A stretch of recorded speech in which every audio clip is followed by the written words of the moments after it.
Salut mon ami, sois le bienvenu à notre leçon de conclusion, réflexion avancée du vendredi. J'ai choisi donc 1 Corinthiens chapitre 5 verset 7 comme le verset pour aujourd'hui. Dit ceci: Faites disparaître le vieux levain afin que vous soyez une pâte nouvelle, puisque vous êtes sans levain, car Christ, notre Pâque, a été immolé. Donc voilà, Paul qui fait ce parallèle avec la Pâque, le levain qui est le symbole du péché, mais sans ce levain, nous sommes une pâte nouvelle. Donc, une invitation de la part de Paul pour qu'on puisse mettre ce Christ au centre et qu'on puisse enlever le levain qui est le péché. Un point important que je voudrais souligner aujourd'hui, c'est que si les Juifs, cette communauté, ce peuple, 4000 ans après, est en train de vivre encore cette sortie d'Égypte, cette fête qui rappelle leur libération de l'esclavage chez les Égyptiens, à quelque part, ça corrobore la véracité de la Bible, du récit. Donc, si un peuple vit ça sans interruption depuis si longtemps, cette histoire est véridique. Je peux faire croire dans cette histoire, mais dans l'ensemble de la Bible qui porte cette histoire et bien d'autres. Donc, si le récit de la Pâque est véritable, le récit des autres rois qui sont venus plus tard le sont aussi. Donc, de voir que jusqu'aujourd'hui, on fête la Pâque, et en plus, avec la venue du Christ, on fête maintenant la Pâque chrétienne, 2000 ans après, où Jésus a dit, je vis cette Pâque avec vous aujourd'hui, mais je ne reprendrai plus ces symboles jusqu'au jour où nous serons ensemble pour cette grande fête à votre arrivée au ciel, quand vous serez mes enfants avec moi pour toujours, pour l'éternité.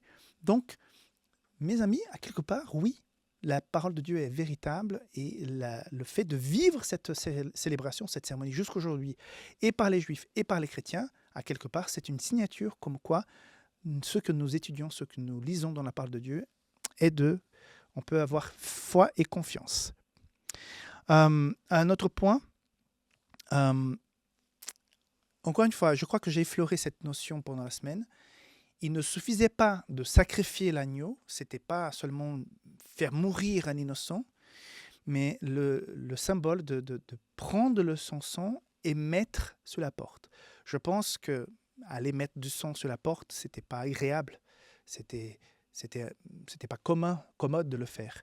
Mais c'était une déclaration très importante, puisque c'est Dieu qui l'a dit, vous faites comme ça.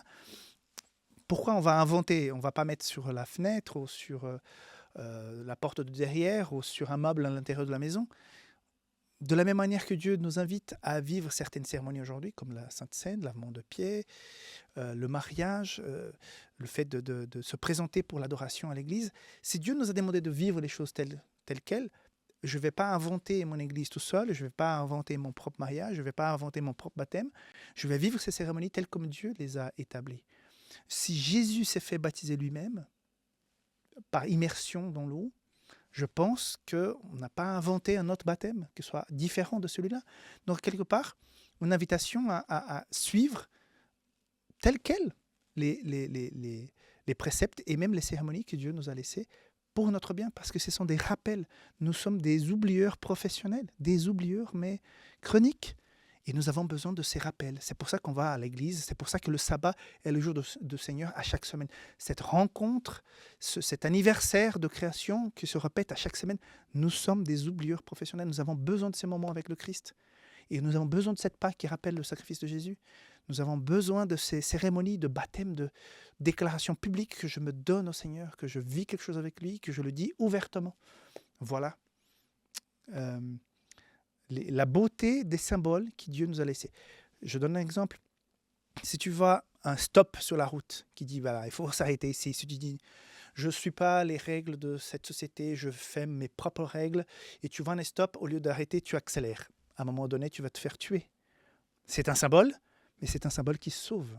Et si tu respectes un symbole qui sauve humain, respectons aussi un symbole qui sauve divin.